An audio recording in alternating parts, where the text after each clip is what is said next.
Good afternoon, guys. We will enjoy lunch. We'll just kickstart very soon. Perhaps you could all start by introducing yourselves to the audience. Sure. Hello. My name is Craig Gully. I'm one of the partners at Linklaters here in Hong Kong. My practice area is corporate. I've been lucky enough to come here in 2005, so I've been here now for 5 years. My practice area is mainly corporate, so it's a mixture of M&A, listings work, and sort of public and private transactions. Nice to meet you all. And I'm Jamie Barr. I head the Asia practice at Lovells for well over 12 years. My practice, I would say, is anything with a scintilla of equity. So taking me from equity capital markets through to M&A, through to convertible bonds, and I draw the line for convertible bonds. That's quite far enough. The practice covers the region, as you might expect. So less China work these days. I think one of the things I've noticed in my 12 years is how much more work is done in China in Chinese. And that puts me completely out of the market. Doing a lot of work in Mongolia, Tokyo, Japan, Vietnam, and Southeast Asia as well. My name is Schiffman, and I'm a partner with Skadden in Hong Kong. I head our Hong Kong office. My practice area is energy and infrastructure projects, and that's everything from power plants, oil and gas, toll roads, things like that, including hotels and casinos.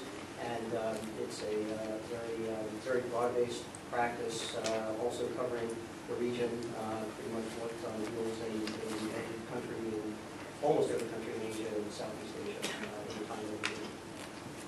So our panel actually comes from a very diverse background, and to just set the background now, the destinations of China's outbound investment are very diverse, from Australia to Africa to Western Europe and North America. Why does China invest in those regions, and how do law firms diversify their focus? Maybe you can start here. Sure. Perhaps I'll start with a couple of those jurisdictions and Alan and Jamie can cover others.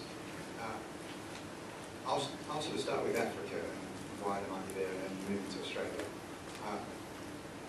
In the end, whilst China actually has quite a lot of resources themselves, they don't have enough to feed the engine that exists there and for the engine that's anticipated to continue to exist. So they obviously need to look at the global market for resources, and actually some of those spaces, frankly, the best spaces are elsewhere.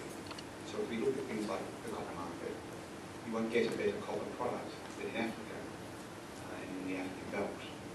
So they're obviously there. Conversely, if we think about iron ore, or we think about coal, we're going to look into places where actually you get best and cheapest. Actually, that's in Australia. So it's logical enough that rather than effectively try and support perhaps a localised industry, which the resource is not of the same quality or size, and for which such support would probably long-term indoctrinate an industrialisation of a commodity base that doesn't operate at world class. Instead, what they do is look to be effectively a global player in that market and actually expand into those footprints. That appetite is to obviously serve the engine. In terms of how they go about doing it, I think in Africa most people would say that actually from a sort of an ability to get in there politically, to actually seize the assets, actually implement transactions in M&A, the position is relatively on paper quite easy. There's not a lot of national interest problems, there's not a lot of difficulties about actually having foreign ownership in those markets. Politically, that's more difficult because those areas are very underdeveloped, fairly volatile in terms of their political systems, their leaderships. So that is a difficult area to do business. But obviously, if you wish to have a long-term position on a commodity like copper, you need to be in that space. And if you're in that space and you're in other spaces, which Jamie and I will talk about, then at least it's a diversified risk. The project might work in the Congo, it might work in Kenya or Zambia, it may work in all three. That might be a risk return compared to two. In Australia, it's a much more stable environment. Again, some of the quality of the minerals are incredibly high. But perhaps the slightly greater challenge is the national resource base is subject to more of a national interest obligation. So there is a balancing exercise that needs to be done in the market about selling the message, selling the investment. It's not effectively about taking sort of the Australian jewels and moving them to China, but actually that this is in the best interest of all parties. I think that's an ongoing game that continues. In terms of the law firm approach that we have effectively done a lot of transactions in both markets. We're a long-term advisor to Rio Tinto, to Anglo-American, to Bancorp, who all operate very much in those various markets. What we've found over the last few years is from our own decision-making where we need to be with client-led. And it doesn't mean we want to be in all offices that clients might do business, but we tend to want to be in the offices where their senior management, which do their decisions, are in business. So for us, what that's meant is we've tended to service Africa from Asia, because all of our investors are actually coming from Asia. We tended to service that from Europe, which is obviously, I think, being a major force for the resource sector. And obviously having Francophone, Portuguese, Belgian lawyers that are all very relevant to those markets. But in the last couple of years, we've sort of been further led such that we've actually formed exclusive alliances with the leading firms in those markets. So for us, what that's meant is forming an alliance with Allens in Australia, it's also a leading firms there, and with Weathers in South Africa. Each time just to create a footprint that helps explain to our clients why we think we have strong coverage. I think I showed a challenge the hypothesis that China Outbound is diversified. It isn't. I don't be contentious, but if you look at China Outbound last year was $46 billion, of which $25 billion went into oil and gas. And in terms of destinations, and so a lot of investment into other resources. And in terms of destinations, inevitably, the target destinations are those where they'll find oil, gas, and natural resources. And this year to date, again, about $50 billion, of which $32 billion has gone into energy, of which $28 billion was in North America, and $11 billion in Asia Pacific, which largely means Australia. So I think I have a slightly, maybe because I do less natural resource, I would say that actually China's outbound to date has been less diversified. You compare that with, say, Japan, where the Japan outbound is actually much higher. Last year, I think it was something like $4 billion versus China's 46. And it went to many more destinations and in many more areas of investment. Just taking though to the question of China Outbound, if you strip out the natural resource and then turn it to Europe, which really is a resource-rich environment by and large, the areas of interest have tended to be areas where China's been able to access intellectual property. China is a big manufacturer, but it's effectively an OEM manufacturer. And an area for diversification for the country is clearly to access intellectual property. Now, again, different countries do things in different ways. So, whereas China has a track record of going overseas, buying intellectual property, bringing it back to China, and then using it to manufacture both for the outbound market, also for exports, but also to feed the domestic market. Players, particularly from Japan, for example, will tend to buy overseas with a view to running those businesses overseas. And there's an interesting statistic which 100 years ago, I'd have been locked up. But Tata, the Indian manufacturing company, is the second largest employer in the manufacturing sector in the United Kingdom. It's an extraordinary reversal of fortunes. But that, I think, just illustrates how some countries invest in another jurisdiction to operate there. Others will invest because they want access to something in particular And the track record of China to date has tended to be in accessing that IP which they lack. Just touching on the question of how law firms track their clients or expand. I mean, clients, you can either follow clients or you can follow markets. And an example is Mongolia, where we have we are, I think, the largest international law firm. We are the largest law firm in Mongolia, which with 8 lawyers seems to make us the largest in the market. It's a very small population. Whereas we were more market-driven, Alan's, with whom are now affiliated, they went in there largely because they had one core client, or they have one of their core clients is Rio Tinto, and Rio Tinto is developing a $7 billion copper mine called Lovells. It's going to be one of the world's largest copper mines, and they follow that client to service that client in the market. You don't need to be in every market in which your clients are operating, but it can help where you're in critical markets. So, for example, in Myanmar is a very hot market at the moment. People are talking about how they can access that market and how they can service it. And Japanese law firms are comfortably ahead of the rest of the world. Very simply because Japan is not subject to the same sanctions that Europe and the US was subject to. And so they've got a head start, so they're already in the market. They see themselves following their clients into that market. So it's different models. What serves your clients best? Talking about it from the North American perspective, we're looking at the Chinese investments into North America. I guess I see it in three areas or three principal reasons. One is resources. Very same reason that Greg mentioned, going into the lesser developed markets like Africa. And so, for example, you see the recent transaction with Schiffman and Nexen. And North America, I guess, unlike most of Europe, is very resource rich.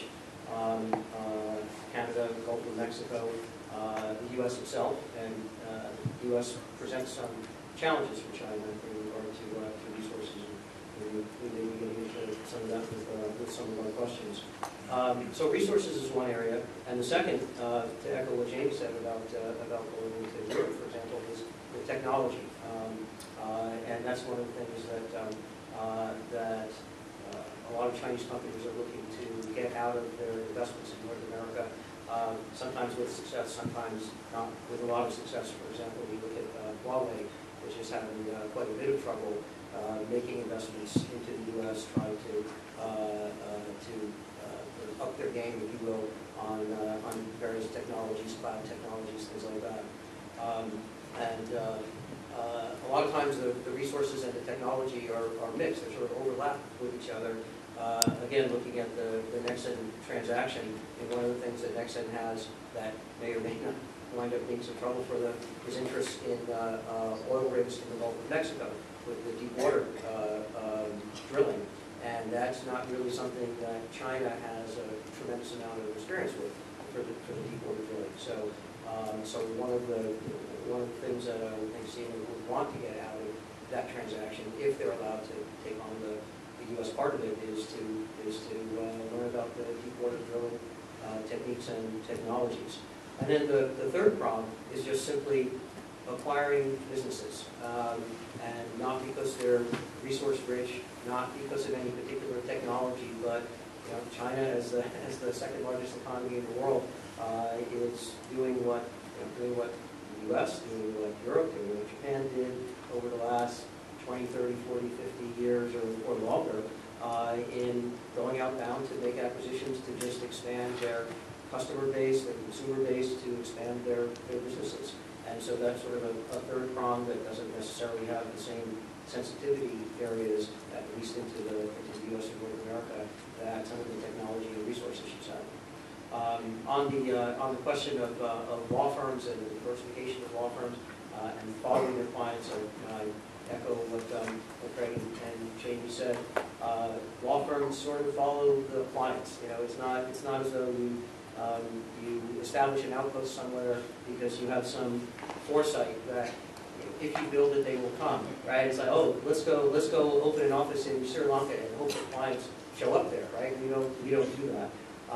We follow our clients, sometimes opening offices, most likely figuring out where we can service and how best we can service that client from existing offices. Because frankly, it's a big deal to open an office somewhere as sort of a trial on a trial basis. Who you're going to move out there, how you're going to service those deals. We don't have offices in 100 different places. We have about 22 or 23 offices around the world, and we don't go into places to say, okay, let's give this a try for a year or two. If it doesn't work out, then we'll shut down the office. And we've really never done that except for Newark, New Jersey. And if anyone's never been to Newark, New Jersey, you know why we shut that down. So yeah, it's the same thing that Craig and Jamie said. And to just pick up on an earlier point made about Chinese companies expanding into developed markets, are regulators abroad receptive to this new trend? Maybe. Why don't I start off on that from the U.S. perspective? Because probably the U.S. is the toughest government insofar as it's overseeing or rejecting, if you will, Chinese investment into the U.S. And the hot deal going on right now that I mentioned before is the Nexen transaction. And although Canada has approved that, and other jurisdictions where Nexen has assets, like in the UK, I guess it was the oil fields, UK has approved it. The US approval has not yet come, and the reason US approval is needed is the reason I mentioned before. It's the relatively small minority interest that Nexen holds in a drilling rig in the Gulf of Mexico, and there's a lot of sensitivity in the U.S. I would say it's not so much on the resource issue as the way the U.S. couches it as it's a national security issue. Another transaction that I'll mention that was in the news a couple of months ago had to do with the Rails wind farm on the West Coast. The U.S. has a program or an approval process that's called CFIUS. And it sounds like it's some disease or something like that. And maybe for Chinese companies and other companies, they think of it as a disease. But it stands for the Committee on Foreign Investment in the United States. And it's been around for decades and decades and decades. And it's a committee that operates actually very, very secretly, very, very confidentially, although there's a lot about the process that's known. And it includes, the people on the committee are people from the Treasury Department, from the CIA, from the Department of Energy, from Congress, the senators and congressmen on it, and of course from the White House. And they review these transactions, and they basically review them from a national security point of view. And for this wind farm that was being developed by the Chinese company called the Lovells Corporation. The issue there, as a lot of people see it, was very, very simple. Wind towers are very tall. These wind towers had a direct line of sight into a couple of very sensitive naval or Air Force bases. And if there is a process that you go through before undertaking a transaction in the U.S. to get the CFIUS review and to get the CFIUS approval. The interesting thing is, it is a 100% voluntary program, a voluntary approval process. You can choose to go through it or not choose to go through it. And in the case of the wind farm, they said, we're not going to do it. And one of the risks of not going through the CFIUS process and getting approval is that the U.S. government absolutely positively has the right to totally unwind a transaction. And unwinding transactions, I have not done too many transactions that have had to get unwound. I'm not sure I can imagine what steps I would take to unwind some of the really complicated deals I've done. I'm sure that the folks on the stage would say the same thing. So it's very, very complicated to do that. It's an ugly thought. Lawyers can make a lot of money from that, I'm sure, but it's an ugly thought. So, just getting back to the question of the receptiveness of foreign governments, without a doubt, the U.S. is still maintaining the toughest stance and saying for national security reasons. I think other countries have become much more receptive, much more accepting of Chinese investment. The U.S. is maybe sort of the last holdout in that regard. I think there's always a danger of slightly overstating the response to inbound investment, and particularly Chinese inbound investment. I mean, China also has enormous number of restrictions on investment being made into China. So types of company you just can't invest in certain companies where we're going to take them into state. So I think there is a danger this all gets a little bit blown out of proportion. And in fact, if you look over the last 2 or 3 years, there have been a number of acquisitions. I think picked up a couple. Sinopec last year paid $2.2 billion for Daylight Energy in Canada.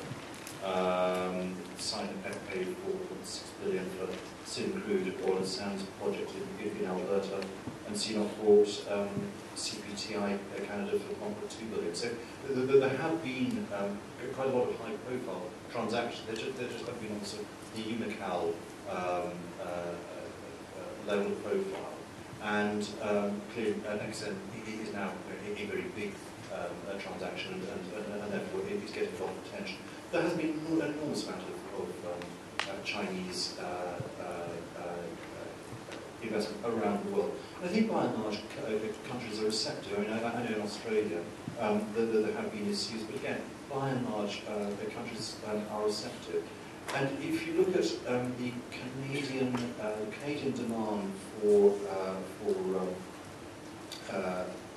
investment to develop their natural resources sector over the next 10 years, they estimate they're going to need $460 billion. Now, that's going to come from investors around the world. They're going to include Chinese investors. And I think that China will be a very, very welcome partner.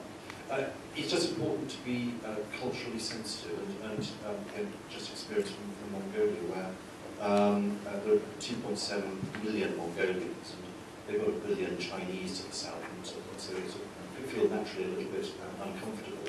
And one of the more ludicrous manifestations of this concern is that their insistence on building the railway, which is going to connect really from the Gobi Desert down to the natural market for their natural resources. But they're going to use the old Soviet gauge, which is a little bit broader than Chinese gauge, because clearly they're terribly concerned that the People's Liberation Army is going to take the 8 to 10 from Beijing and arrive in Ulaanbaatar later the same day. Well, they can just drive their tanks across if they want to. You can end up with these sort of rather silly rules, which frankly serve no good purpose. All that means is that the coal coming from Mongolia is going to be transshipped at the border, and they're going to waste $2 a ton for all that coal that they're exporting. So you can have silly rules. Just globally, countries do protect their natural resources in particular, and there are sensitivities clearly about technology. But this neurosis is a global problem. It's not peculiar to, I think, to Chinese inbound investment. I echo both Alan and Jamie. Perhaps put it a little bit more bluntly. National interest sells good newspapers. It's a nice thing to sit there and say.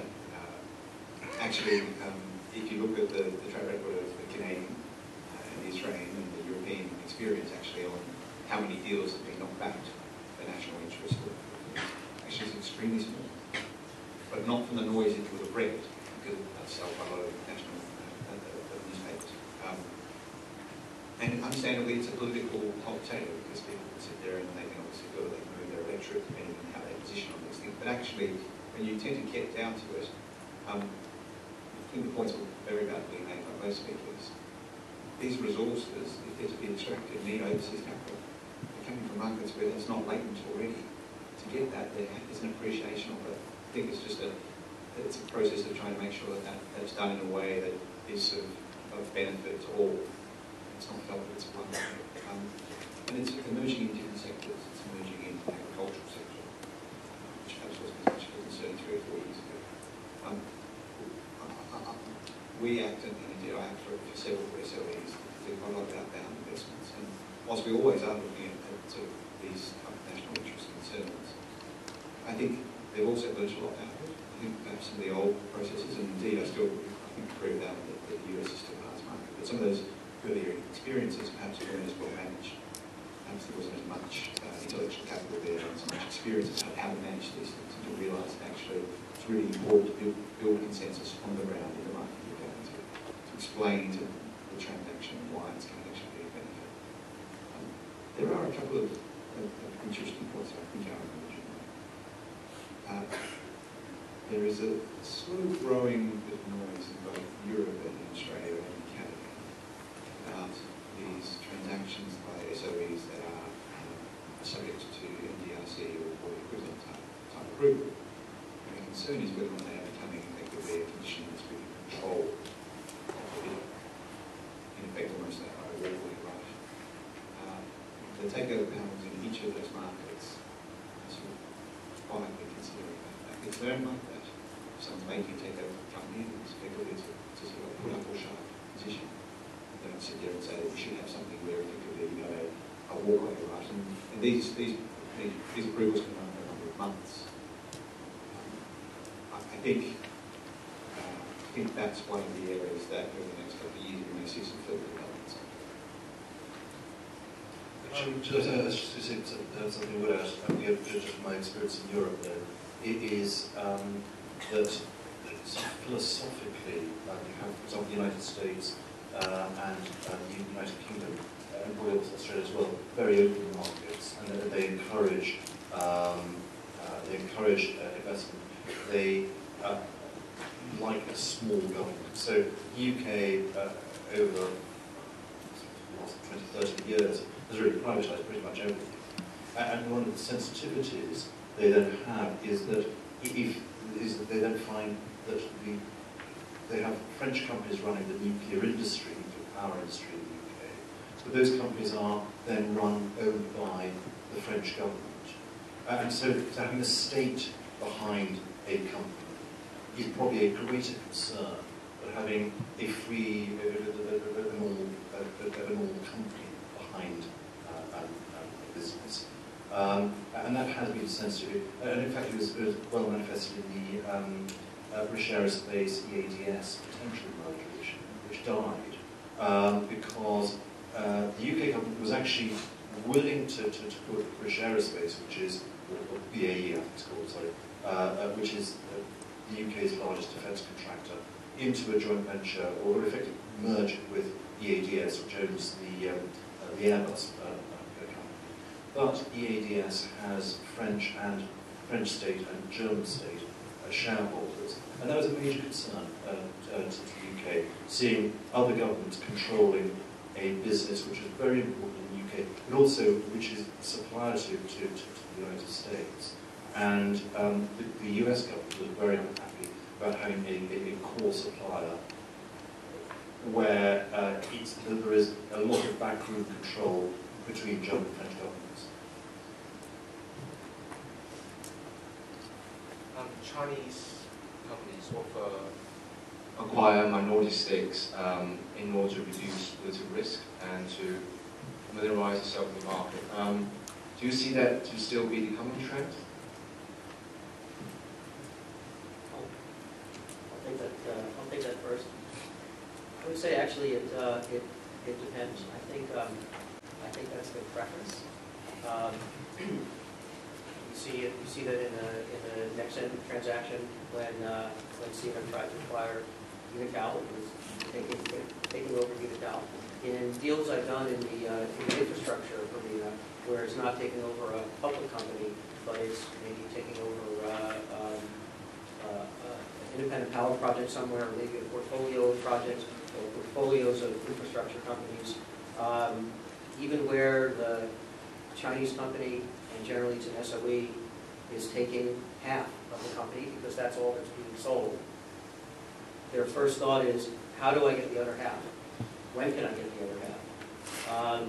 I think usually it's really just a question of what's being offered in the market. And if they can take a larger stake, they will take a larger stake. So I don't really see the notion of taking minority stakes to, for example, to reduce risk, or even when it comes to trying to understand the market, where it's trying to gain some information on the technology side or intellectual property side. Again, I think the Chinese company would say, if I can buy the whole thing, I will. I think I agree with that fully. There is a long history of companies taking small stakes to familiarise themselves with the market, but clearly the longer-term game plan is to take control. And by and large, it's often said that joint ventures generally don't work terribly well.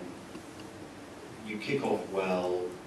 Often they work because of the right chemistry between the people who are involved in the joint venture. People move on, and you can then find that corporate interests diverge, and the joint venture get unwound. So actually, there's a very good example of deals being unwound, but it's usually several years after they get set up. And I don't think joint ventures have a great track record or longevity. I don't think we need to add anything more to that. I think we're short on time anyway. So maybe we should start our questions section from the floor.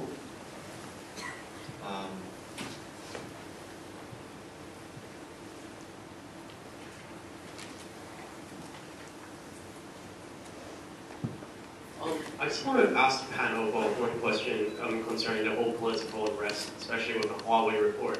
Now, it seems that it started off as a national security issue, but then after Congress issued a report saying that there wasn't a concrete threat, then it seems to be turning into a political question about how the Chinese are eating in. And inside a popular legal drama, Boston Legal, the last episode sort of ended with a Chinese takeover of the Boston firm, and it's sort of seen as hostility. Do you think that that's, in the long term, a growing concern, or that political unrest will cause a difficulty in not only outbound acquisitions, but also in Chinese making business, especially given the Huawei, when I think the congressman sort of warned the whole world that if you really care about your country, then your vendor shouldn't be a Chinese company that is controlled by the state. Yeah, I'll start off again. One of the things that Craig said that I certainly agree with is sometimes the debate over national security.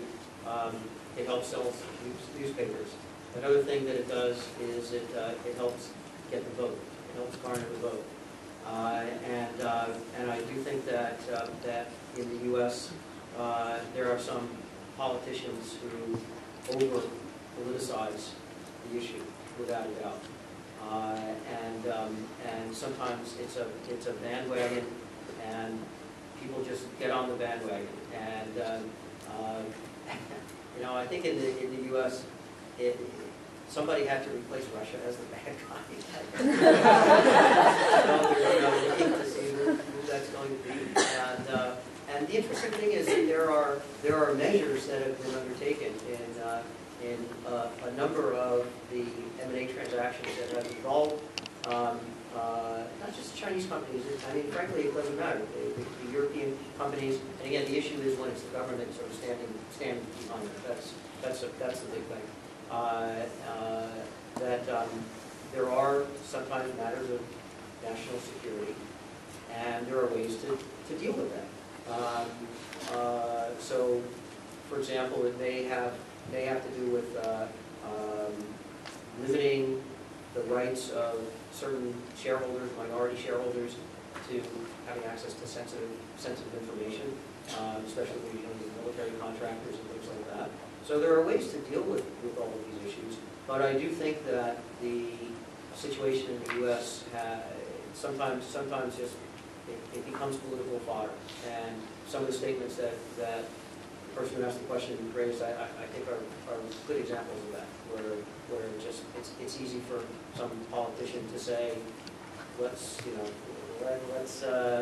go fight against whoever is trying to come in as a way to garner votes.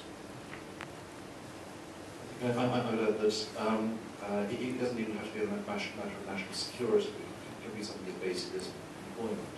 Maybe if you're seeing whole industries close down and relocate, then you've got the constituents you've got to deal with. And so those are real issues, that whole community.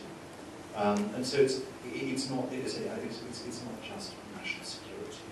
It's practical because it just affects whole tranches of the country. Actually, on the national security point, there's also been some interesting debate about there's ongoing debate about the delivery of oil papers, which I think we will be familiar with, and there China is resisting the delivery of audit papers because there are suggestions that it needs to protect national security. Well, frankly, very few entries in audit papers are matters of national security, if any. So there, I think is a really good example of trying to acknowledge that there is a problem which the SEC is looking at. You know, there have been some very dodgy companies floated in the United States, but some really good ones. And unfortunately, those good ones are tainted by, you know, the few bad ones. The US spots the problem. It wants to come up with a solution, but it's got to come up with a solution which works, both domestically in the US and domestically for the Chinese audience as well. And therefore, it is a matter of, you know, it's not just a politician's grandstanding.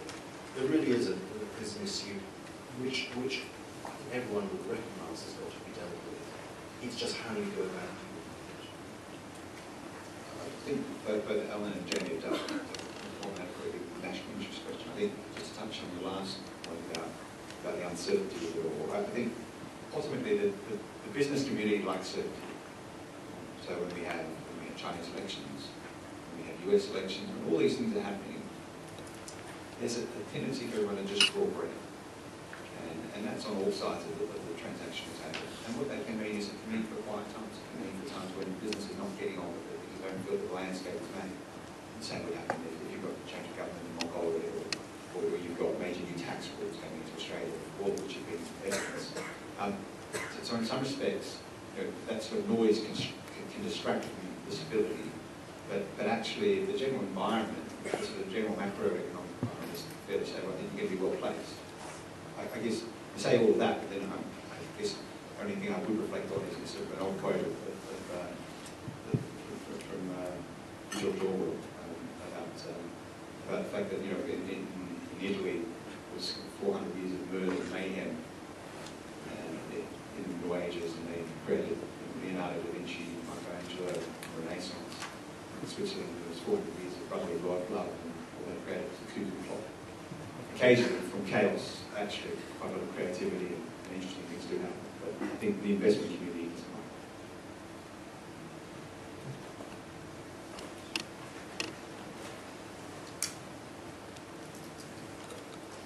Thank you. In terms of the CNOC and Nexon deal, there's been I've read a lot of media commentary which basically suggested that because CNOC has shown more maturity in the structuring of the transaction in order to appeal to general public opinion. Do you think that contributed to the success of the deal? And if so, like, what role do lawyers play?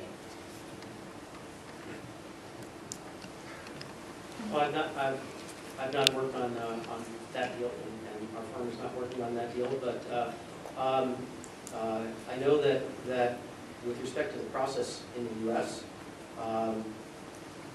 lawyers usually wind up playing a very significant role unless the acquisition is not approved, in which case lots of times it just means nobody paid much attention to the CFIUS approval process. And it is a process that you have to go through, and you have to manage the process, just like you have to manage any other process involving approvals from any other government agency or whatever it is you're doing, whether it's getting approval for an M&A deal, whether it's approval for some new therapeutic drug or something like that. You've got to know your way through the approval processes. And I think one thing that seems clear, and when I talk to the partners in my firm who specialize in all they do is that CFIUS work, day in and day out, is that the Chinese companies, the SOEs, are getting much more sophisticated. They're understanding the process more. Frankly, a few years ago, the process, trying to get them to understand the process was sort of, oh, this is a voluntary filing? I'm not going to make the filing, right? Why should I have to do it if I don't have to? And not really appreciating that even if you don't make the filing, you can still get rejected or that the transaction could get unwound. So I think CNO, having been through the ringer with Unical in the past, certainly has a much greater sensitivity and much greater familiarity with that process now. And that's always going to get you better results when you know how to work the process and sort of work the system. I don't mean work the system in a bad way, but understanding how the system works and using the right advisors in a way to get through. The only thing I'd add on that is we shouldn't lose track of the fact that one is essentially a Canadian transaction and one is American. So I think everything that Alan said is right. I think there's no doubt that by repeating the process you learn more and you come to appreciate it. And I think you actually come to appreciate the global requirement. Effectively, that anywhere I do this, I need to be better at doing it. So it only takes a couple of hours for anyone, indeed, I'm sure all of us will be alike, but you learn from things that go wrong. So I think they no doubt will, but I think we should be mindful of the fact that perhaps a Canadian investment client will status significantly the transaction without lies in other areas. It's perhaps still more open than the US. Just bring up your point about the lawyer's role in that deal, and actually in many deals, we are well-established senior practitioners, and lawyers can make a very significant contribution to closing deals, partly based on experience. You can be dealing with time for whom a deal is the first time we've done a deal of a particular kind. But to those of us who've done it many times, we've seen different ways of reaching solutions where everyone, I think, is comfortable or it's happening. And ultimately, people want to do the deal, unless there's something fundamentally wrong. Lawyers can be very instructive. Really good lawyers and experienced lawyers can really make a difference and can bring a deal to a close and everyone's smiling at the end of it. I think we'll just take one more question. Is there anyone over here? What's it about this row? They're all from my lunchtime group. Imagine how lunch was. In terms of the government's, in particular the US government's, supervision of outbound investments, how much, if any, lobbying actually takes place in the role of the lawyer or in the process in general, and how often is this lobbying effective? I guess I go first again. I talked quite a bit with the partner who heads up our CFIUS practice, and his background is that he actually worked on he worked in the Senate, not as a senator, but as an aide on Capitol Hill, and he worked on the CFIUS committee, and he was the lead person on the CFIUS committee. So he knows a lot of people, and he's very much involved with the process.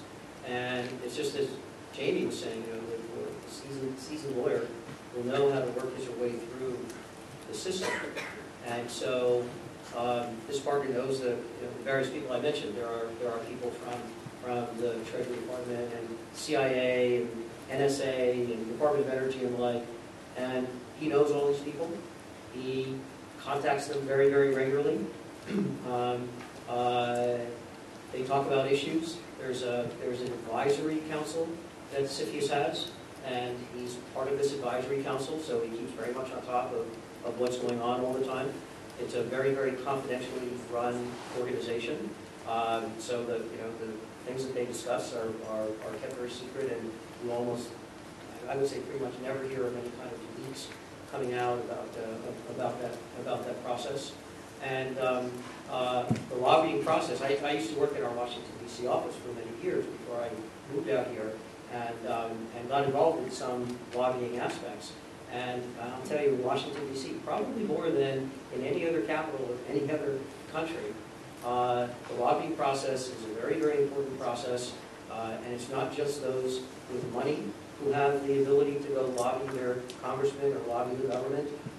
In the lobbying processes I was involved with, had to do with passage of a particular energy law, and I had a really fun experience because I actually wrote part of that law, even though I was not in government. I was at Skadden at the time, and so I wrote some laws that are now part of the national law, although I think they've been repealed. But working the process, right, I was away, I didn't have the ability to. And when you're doing this lobbying effort, and lobbying takes place in a lot of areas, and it's mostly lawyers in Washington who do the lobbying work. The congressmen and the other government agencies, it was important for them to hear not just from the utility companies and energy companies who were sponsoring this, but they reached out to environmental groups and citizens groups and ratepayer groups to make sure that those organizations were heard as well. So it's a very, very interesting process. Sure, sometimes you think of the term lobbying as it's kind of a dirty word, or it's just for the rich or something like that, and it's really not the case. Yeah, I think the only thing I'd add to that is, I've been a young associate once upon a time, and I remember that there were two particular areas where I thought was quite interesting listening to an experienced practitioner, and two of them that stood out more than others were competition and national interest. Because in some respects, they're two areas where that senior practitioner that has extreme experience is almost giving you that sort of Caesar view, almost to me. It's hard to describe it, that they're sort of trying to collate all the evidence, and then for exactly the reasons I'm talking about, they'll feel that they know the process. They don't just know the law, just technically everyone knows the law, but actually they'll understand the players that are involved, and they'll very quickly give you a real view as to what will be the touch points on this issue. What are going to be the likely things that we need to control from the messages perspective? How do we actually make sure that we put our best foot forward and make this up? I wouldn't call it lobbying, and I think that's right. Word, but it's giving good professional advice as to how to de-risk a transaction on what are path privileged items. Thank you very much. I think that concludes our panel. Thank you all very much for coming. It was a long way and it's Saturday before Christmas, so we really appreciate your presence here. And I think I'll just invite Noel to present our souvenirs. Thank you.